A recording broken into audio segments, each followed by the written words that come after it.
Hello friends, आज मैं बात करूंगा ACL लिगामेंट इंजरी के बाद में और सर्जरी के बाद में इन्फेक्शन अगर हो जाए तो वो इन्फेक्शन कैसे पता करें और उसके बाद उसकी ट्रीटमेंट कैसे करें, इसके बारे में आज मैं जानकारी दूंगा आपको।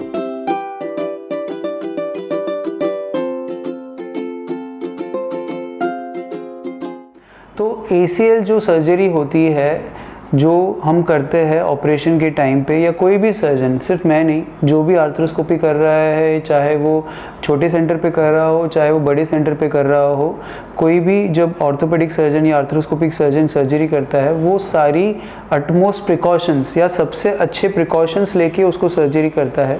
सर्जरी से पहले पूरी क्लीननेस रखता है, क्लीन जो पार्ट है उसको बहुत अच्छे से क्लीन करता है, और ऑपरेशन के टाइम पे भी जब हम ऑपरेट करते हैं तो सारे इंस्ट्रूमेंट्स को ETO या ऑटोक्लेव या फॉर्मेलिन से उसको अच्छे से क्लीन करके फिर ही इसको ऑपरेट करता है।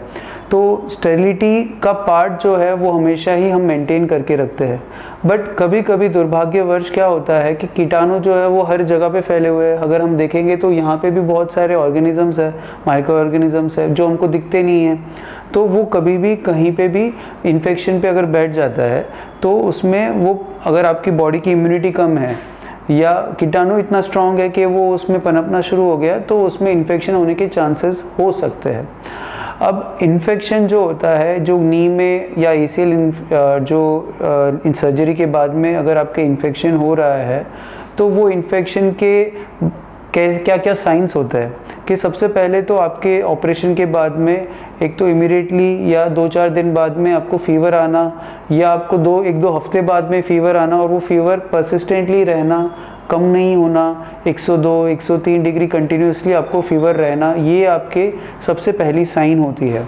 घुटने में जहाँ पे ऑपरेशन किया हुआ है उसमें सूजन आना, उसमें लाल होना, घुटना जो है वो गर्म होना, ये आपको दूसरे घुटने के कंपैरिजन में आपको पता चलेगा। तो ये भी एक इन्फेक्शन का साइन होता है।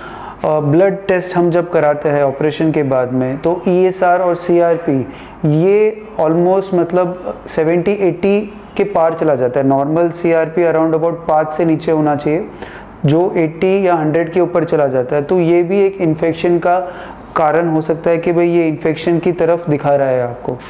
जब भी इन्फेक्शन आपको लग रहा है कि ये इन्फेक्शन है, आपको इमीडिएटली इसको ऑपरेशन के टाइम या वापस से इसमें दूरबीन डाल के इसकी सफाई करनी पड़ती है।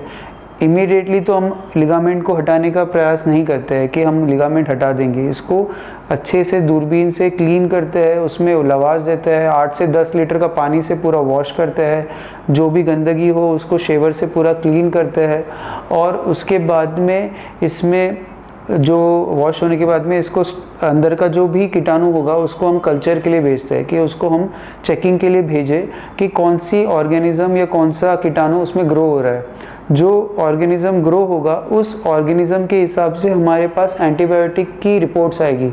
अब वो कौन सा एंटीबायोटिक उस ऑर्गेनिज्म के लिए सेंसिटिव है, वो हमको एंटीबायोटिक अप्रॉक्सीमेटली 3 हफ्ते तो खून के द्वारा देना पड़ता है, जिससे वो एंटीबायोटिक के जो भी ऑर्गेनिज्म बचे हुए हैं, साफ सफाई के टाइम पे तो हम ऑलमोस्ट निकालते ही है, बट कभी कभी कुछ ना कुछ ऑर्गेनिजम्स तो अंदर चिपके हो गए, वो ऑर्गेनिजम्स को निकालने के लिए हमको खून से 3 हफ्ते तक एंटीबायोटिक देनी पड़ेगी, और फॉलोड बाय हम 3 हफ्ते ओरल एंटीबायोटिक देते हैं ताकि वो ऑर्गेनिज्म फिर से ना पनपे। तो ये टोटल ट्रीटमेंट होता है। अब बहुत सारे पेशेंट बोलते हैं सर ये इन्फेक्शन मुझे ही क्यों हुआ, मतलब मैंने तो कुछ गलत नहीं किया, मैंने सर्जन बिल्कुल अच्छा चुना था, सर्जरी बिल्कुल अच्छी से चुनी थी, और ACL में इन्फेक्शन के जो मतलब टाइम प्रिवेलेंस है, जो ACL में इन्फेक्शन होने का रेट है वो भी काफ़ी कम है। वो हम कहते हैं कि बहुत हार्डली या 1000 में एक कोई इन्फेक्ट हो जाए गलती से तो वो हो सकता है। बट अगर इन्फेक्शन तो किसी के भी बस में नहीं है, ना सर्जन के बस में है ना पेशेंट के बस में है। जब हो जाता है उसके ऊपर हम कैसे उसको ट्रीट करते हैं, कैसे उसको मैनेज करते हैं, वो ज़्यादा ज़रूरी है। बहुत बारी इन्फेक्शन इतना ज़्यादा तीव्र होता है या इतना ज़्यादा रैम्पेंट होता है कि वो पूरे लिगामेंट को खा जाता है। है ना, कि लिगामेंट को पूरा गीला कर देता है या उसको पिचपिचा कर देता है। तो ऐसे केसेस में हमको वो लिगामेंट को भी हटाना पड़ता है और लिगामेंट को साफ़ करके जो बटन है या जो स्क्रू है उसको भी हटाना पड़ता है, पूरा सफाई करके निकालना पड़ता है। और फिर इम्प्लांट फ्री या ग्राफ्ट फ्री जो है वो पीरियड हमको रखना पड़ता है अप्रॉक्सीमेटली 3 महीने। उसके बाद में जब इन्फेक्शन नहीं हो, सीआरपी जो सीरियल सीआरपी है वो नॉर्मल हो जाए, उसके बाद में 3 से 6 महीने बाद हम रिवीजन एसीएल के बारे में सोच सकते हैं कि भाई हम इसमें रिवीजन एसीएल करें और इसके अंदर नया लिगामेंट का ऑपरेशन करके इसको वापस से सही करें।